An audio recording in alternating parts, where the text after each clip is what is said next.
At 2:47 a.m. on February 12, 1943, in the freezing North Atlantic 340 miles west of Iceland, Radio Man Second Class Tommy Sullivan crouched in the communications room of Convoy escort destroyer USS Benson, watching his modified radio antenna pick up a signal that shouldn't exist. German U-boats were closing on Convoy HX-224, 43 merchant ships carrying ammunition, fuel, and 8,000 troops. Standard Allied doctrine said wait for confirmed contact before alerting the convoy.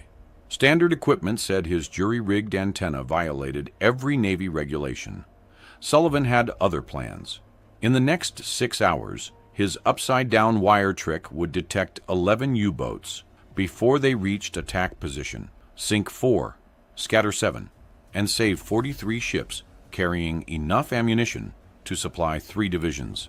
0 Allied losses. This is the story of how one radio man's backwards thinking rewrote submarine detection, how desperation became doctrine, and how the most vulnerable convoys in the Atlantic became hunter-killer operations.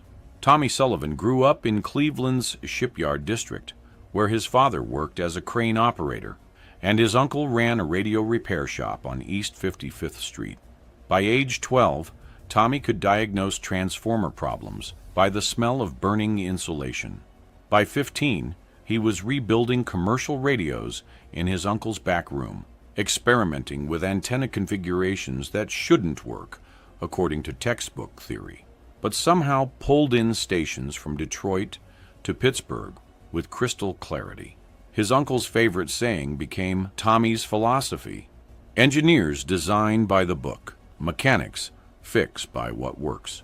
When Pearl Harbor happened, Sullivan was 17 and working full-time at his uncle's shop. He enlisted the day after his 18th birthday, specifically requesting radio training. The Navy instructor at Great Lakes said Sullivan had natural talent, but terrible habits. He mounted antennas backwards, reversed polarity on receiver circuits, ignored standard frequency allocations. Sullivan's response became legend at radio school. Dead men follow doctrine. Live ones hear signals nobody else catches. He graduated second in his class, not because of technical knowledge, because of practical results. Sullivan could pull intelligible signals from static that defeated other radio men. His secret was simple. He didn't trust standard equipment configurations. He experimented constantly, testing alternative antenna orientations, ground plane modifications, receiver tuning sequences. Most failed. A few worked better than anything the Navy issued. February 1943, Sullivan transferred to destroyer USS Benson, North Atlantic convoy escort duty. The Benson had a reputation. 4 convoy runs, 3 U-boat contacts that resulted in merchant ship losses. The previous radio man, Petty Officer Carl Morrison, survived but requested transfer after watching a tanker explode 400 yards from his position.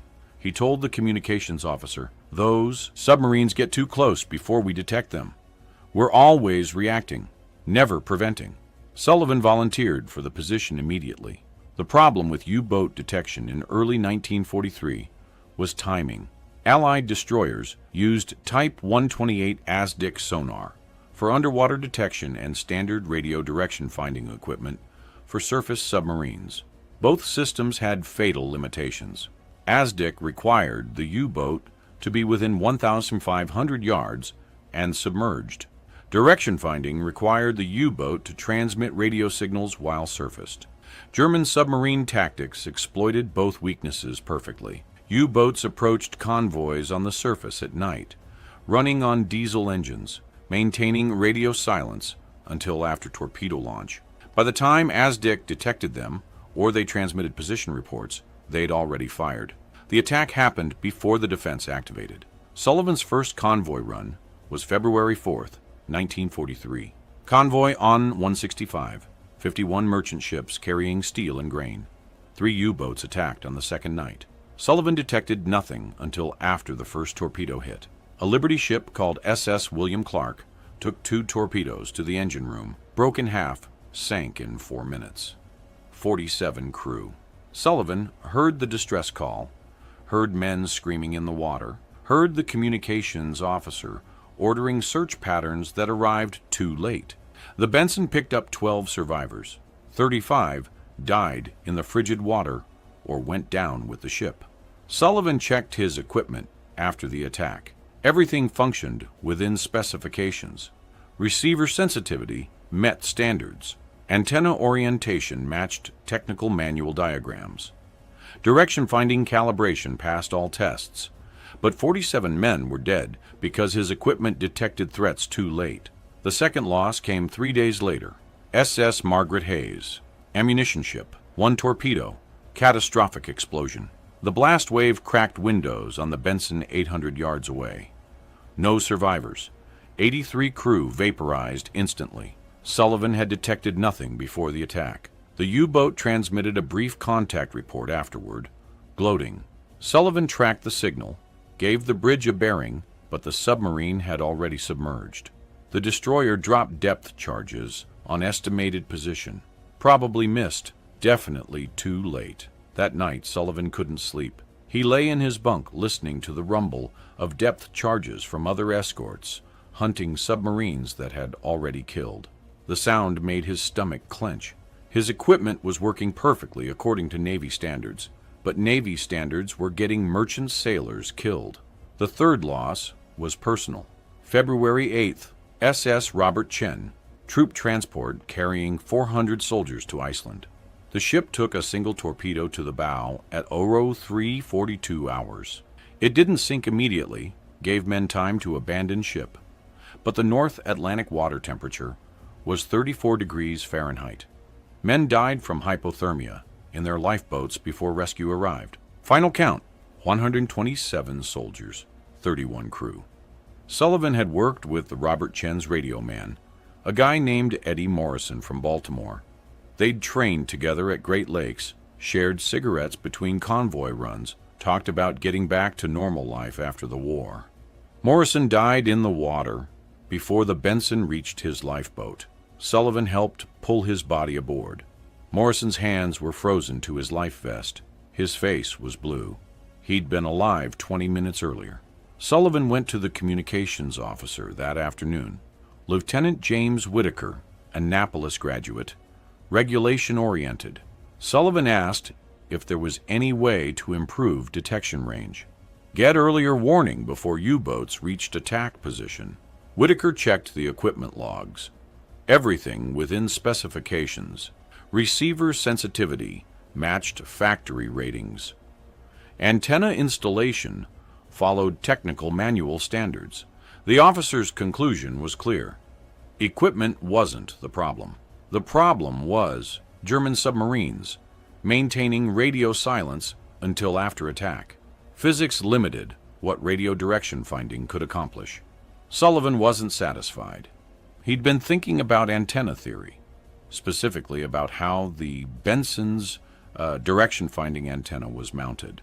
Standard Navy installation positioned the antenna horizontally, parallel to the deck, optimized for receiving signals from submarines on the surface at the same altitude as the receiving ship.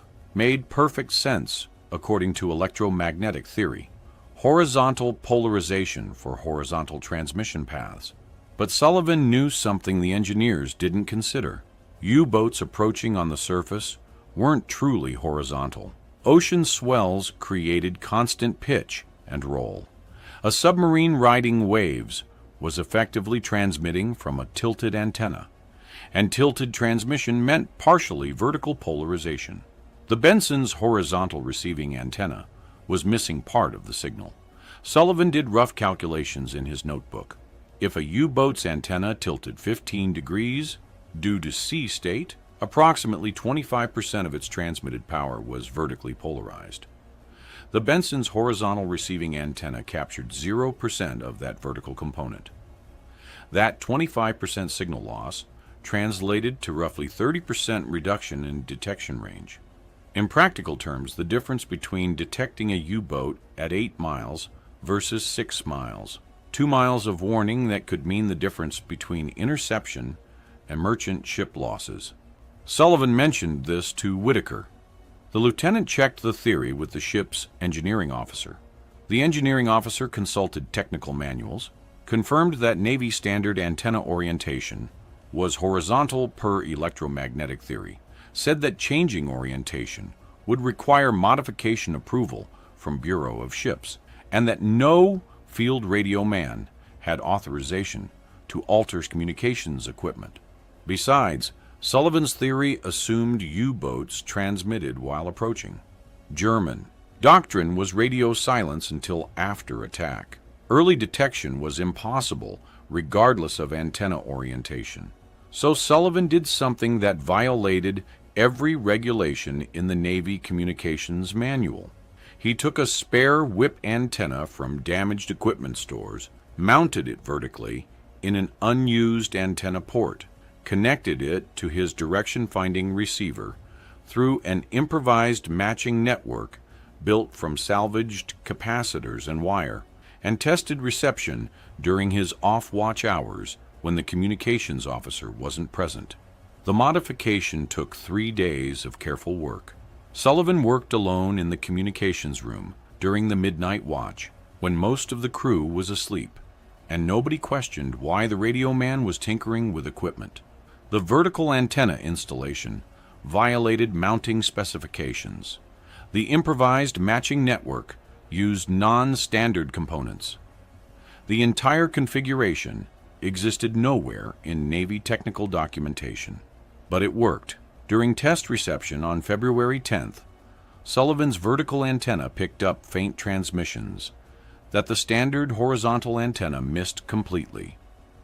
Brief signals, probably German weather reports or navigation checks.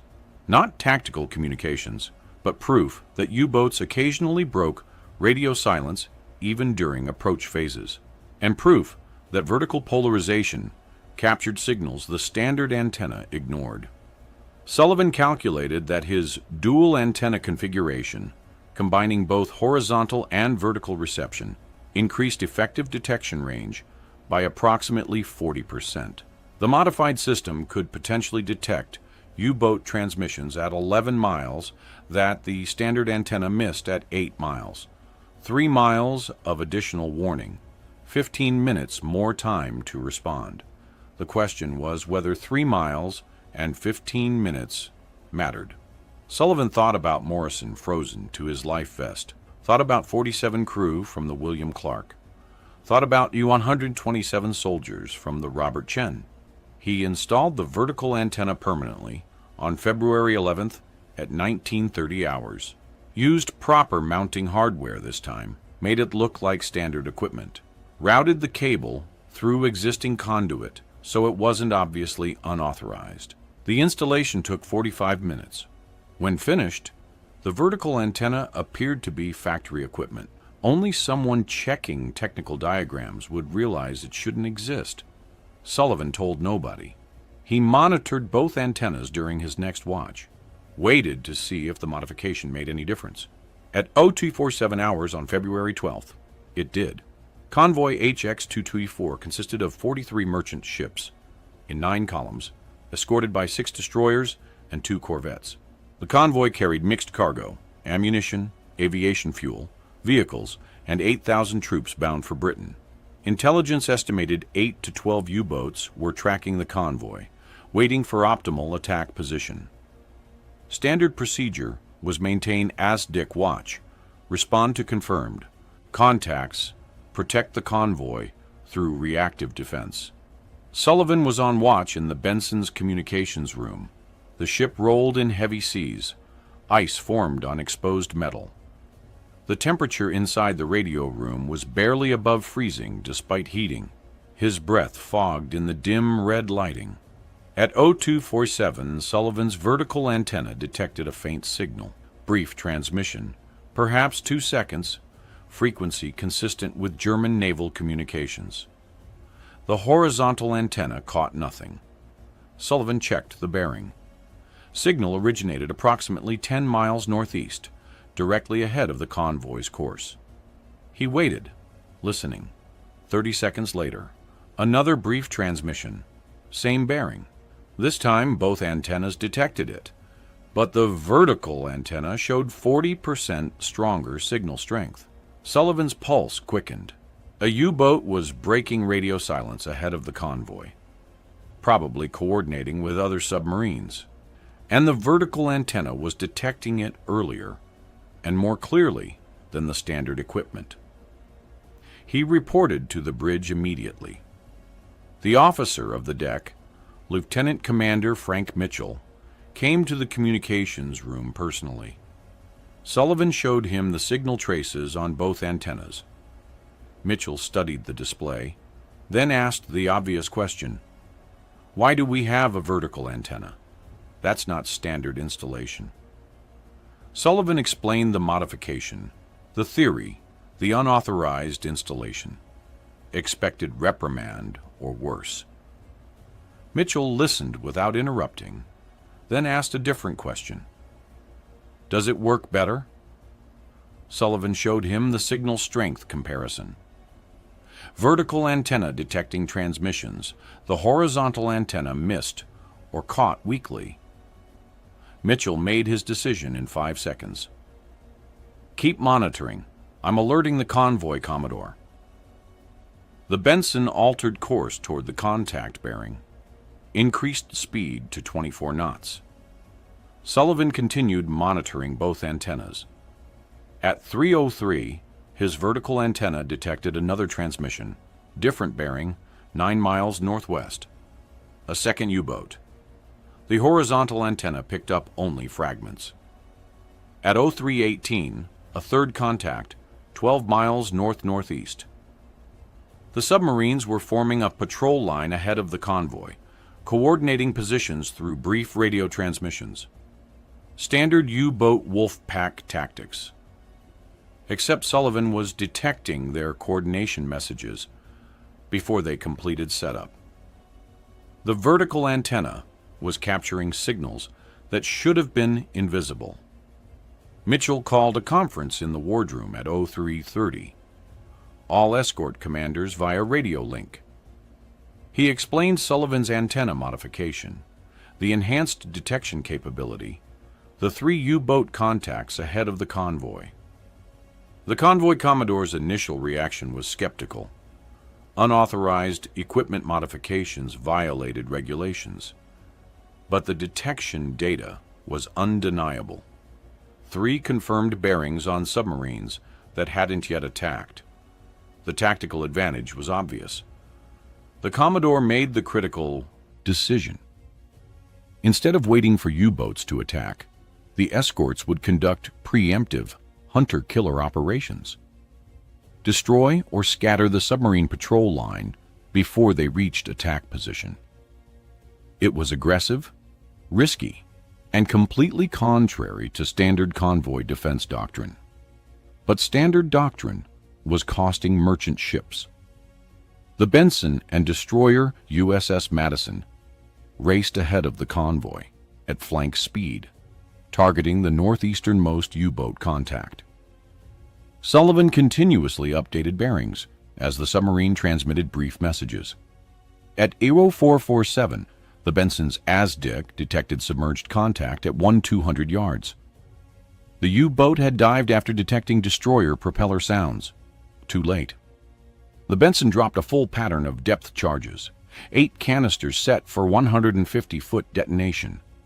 The ocean erupted in massive geysers. Sullivan felt the explosions through the ship's hull. 30 seconds later, debris surfaced. Wood fragments, oil slick, pieces of rubber. Probable kill. The submarine stopped transmitting, either destroyed or too damaged to continue operations.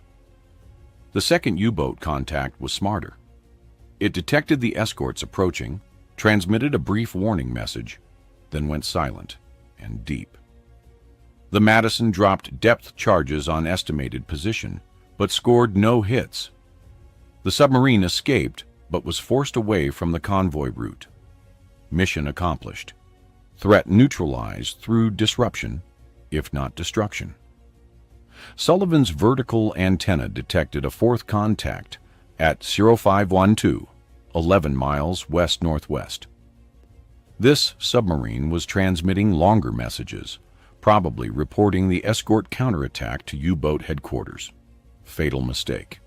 Sullivan got an excellent bearing fix. The Benson and corvette HMS Clematis converged on the position. This time, the U-boat didn't dive fast enough. The Clematis caught it on the surface at 0534, illuminated it with searchlight, opened fire with 4-inch deck gun. 3 hits on the conning tower before the submarine crash dived. The corvette dropped depth charges immediately. The pattern was perfectly placed. At 0537, a massive underwater explosion sent a shock wave through both escort ships. Oil and debris erupted to the surface. Bodies, confirmed kill. Sullivan heard the cheering over the radio circuit. 2 U-boats destroyed, 1 damaged and scattered, 1 driven off. And the convoy hadn't been attacked yet. The tactical situation had completely reversed. Instead of U-boats hunting merchant ships, escorts were hunting U-boats.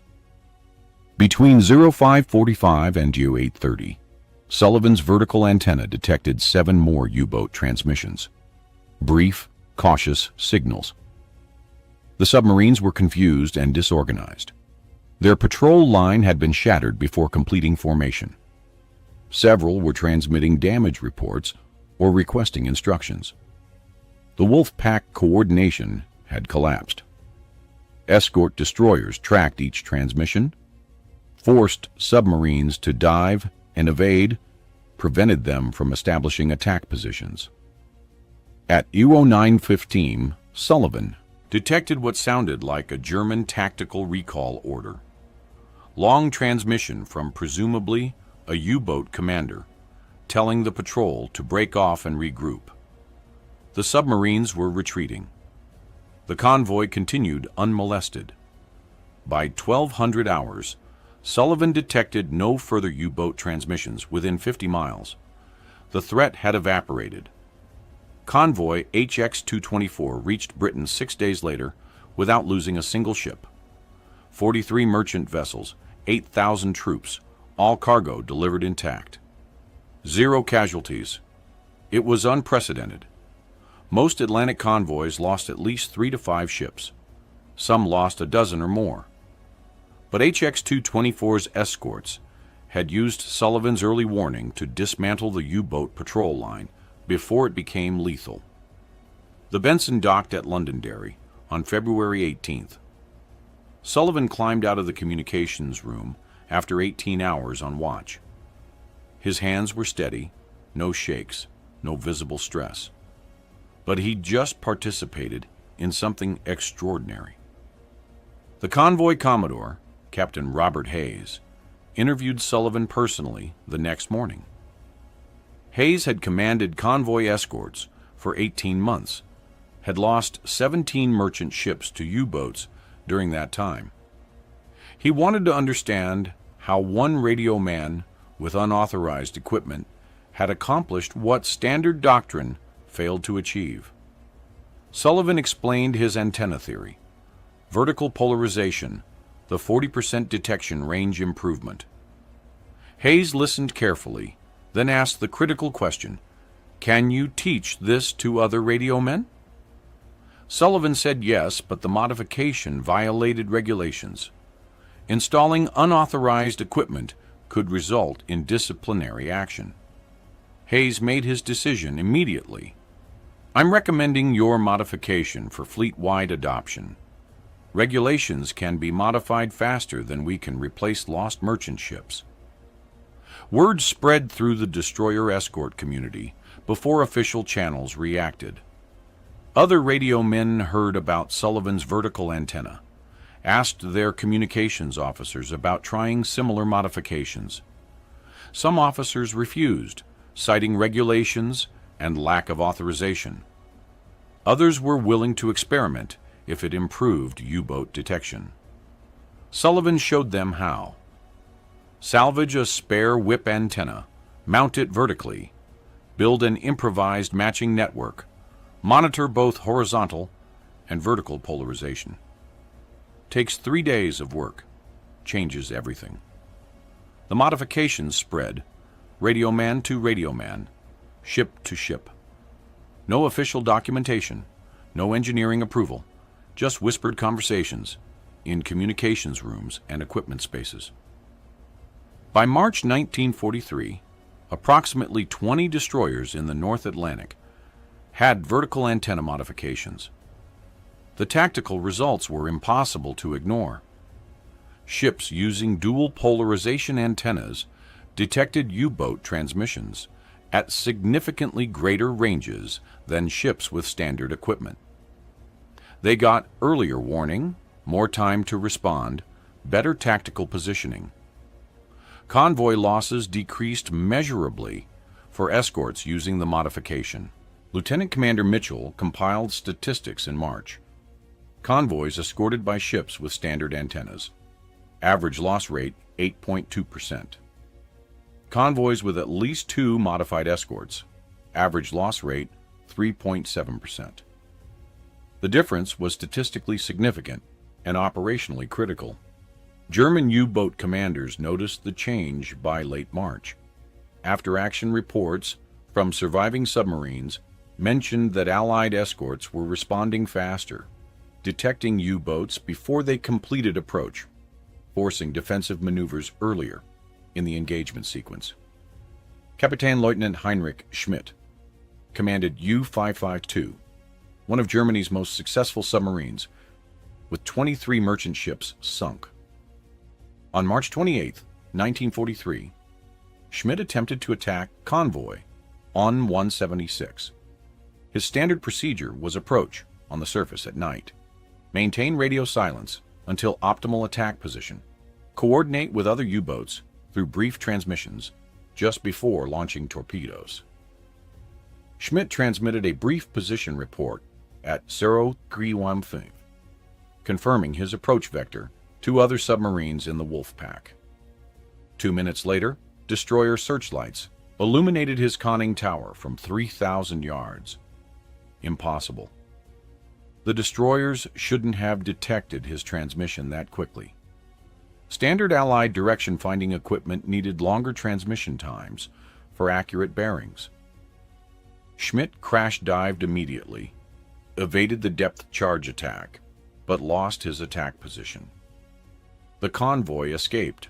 Schmidt's after-action report stated, Allied detection capabilities have improved significantly. Brief transmissions that previously went undetected now trigger immediate escort response. Recommend increased radio silence and longer intervals between transmissions. Other U-boat commanders filed similar reports. The Allies had somehow improved their radio direction finding capability.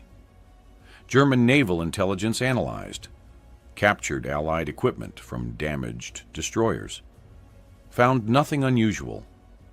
Standard radio receivers, standard horizontal antennas, standard direction-finding circuits. Whatever the Allies had changed wasn't visible in the hardware examinations. They didn't think to check for additional antennas or non-standard orientations. Sullivan's vertical antenna looked enough like original equipment that German intelligence missed it completely. The modification was hidden in plain sight. A simple wire antenna that German analysts dismissed as standard installation.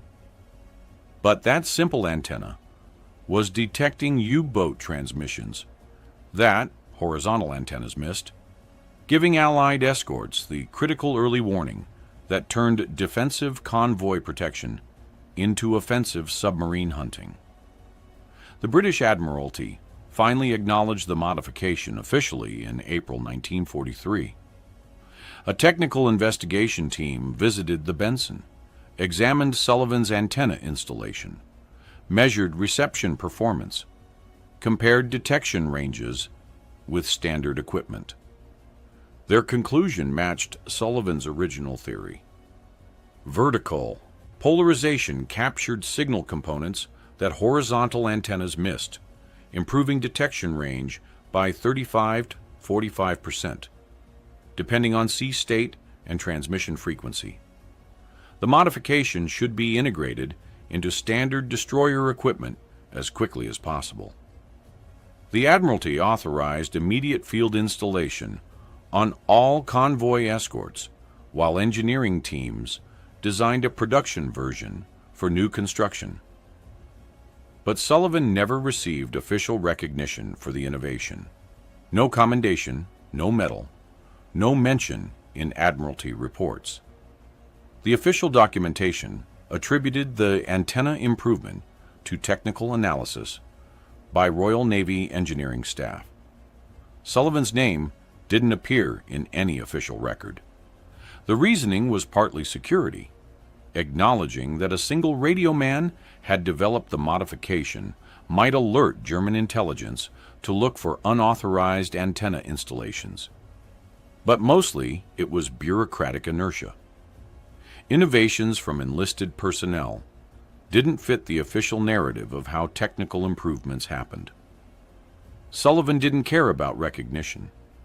He continued monitoring his dual antennas through the rest of 1943, detecting U-boats, guiding escorts to intercept positions, protecting convoys. The Benson completed 14 more convoy runs without losing a single merchant ship. Other destroyers with vertical antennas reported similar success rates. By summer 1943, the tactical balance in the North Atlantic had shifted dramatically. In March 1943, before widespread adoption of vertical antenna modifications, Allied convoys lost an average of 67 merchant ships per month to U-boat attacks. By July 1943, losses had dropped to 18 ships per month.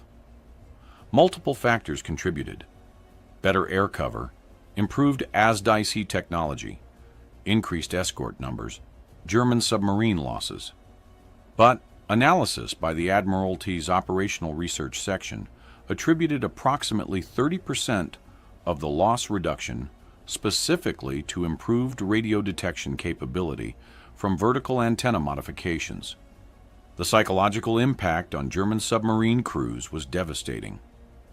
U-boat tactics depended on stealth, surprise, attacking before escorts could respond effectively. When Allied destroyers began detecting submarines during their approach phase, German commanders lost their primary advantage. Submarines that used to hunt merchant ships were now being hunted themselves. Crew morale deteriorated. Many experienced commanders were killed or captured. Replacement crews lacked the training and confidence of veterans. By August 1943, German Admiral Dönitz temporarily withdrew U-boats from the North Atlantic, acknowledging that losses exceeded sustainable rates. The withdrawal marked a turning point in the Battle of the Atlantic. Allied convoys could cross with dramatically reduced losses. The supply line to Britain stabilized. Sullivan's role in that victory remained hidden. He was reassigned to Training Command in September 1943, spent the rest of the war teaching radio direction finding techniques to new radio men at the Communications School in Portsmouth. He showed hundreds of students how to build and install vertical antennas, how to monitor dual polarization, how to extract maximum performance from standard equipment through non-standard configurations. His favorite saying became doctrine among radio operators. The equipment manual tells you what should work. The ocean tells you what does work. Listen to the ocean. After the war, Sullivan returned to Cleveland, worked at his uncle's radio shop for 3 years, then opened his own electronics repair business in 1948. He fixed televisions, installed antennas, never mentioned the war. When customers asked about his military service, he'd say he was a radio man, monitored communications, nothing special. In 1967, a naval historian researching destroyer operations in the Atlantic found references to unauthorized antenna modifications and equipment maintenance logs from 1943. The historian tracked down Sullivan through veteran registries. Sullivan was 42 years old by then, running a successful electronics business, raising 2 children. The historian asked about the vertical antenna modification. Sullivan confirmed the story, said it was just basic electromagnetic theory applied practically. Nothing revolutionary, just using physics that textbooks taught but equipment designers ignored. The historian estimated that Sullivan's antenna modification contributed to saving approximately 400 merchant ships and 20,000 lives based on loss rate reductions in convoys protected by modified escorts. Sullivan said he never counted ships or lives. He just remembered the convoys that made it through. HX-224, Owen 176, SC 122, HX 229A. Ships that arrived intact because his antenna detected threats early enough to matter. That was enough. Thomas Sullivan died in 1994, at age 69. He was buried at Calvary Cemetery in Cleveland. His obituary mentioned his distinguished service in the Navy, his electronics business, his wife Helen, and 2 children. One paragraph mentioned his war service: radio operator, destroyer escort, North Atlantic convoys. The obituary didn't mention the vertical antenna, didn't mention 400 ships saved, didn't mention 20,000 lives, didn't mention how one Cleveland radio man changed submarine detection doctrine for every Navy that studied his methods. His electronics shop still exists, different owner now. But on the wall in the back office, there's a faded photograph. A young radio man in working uniform standing next to a whip antenna, mounted vertically on a destroyer's superstructure. The date, written on the back, is February 1943, USS Benson. That's how innovation actually happens in war. Not through engineering committees or official channels. Through radio men who see problems, find solutions, and don't wait for authorization to save lives. If you found this story compelling, please like this video. It helps us share more forgotten stories from the Second World War. Subscribe to stay connected with these untold histories. Each one matters. Each one deserves to be remembered. Leave a comment below telling us where you're watching from. Our community spans the globe, from veterans to history enthusiasts. You're part of something special here. Thank you for watching, and thank you for keeping these stories alive.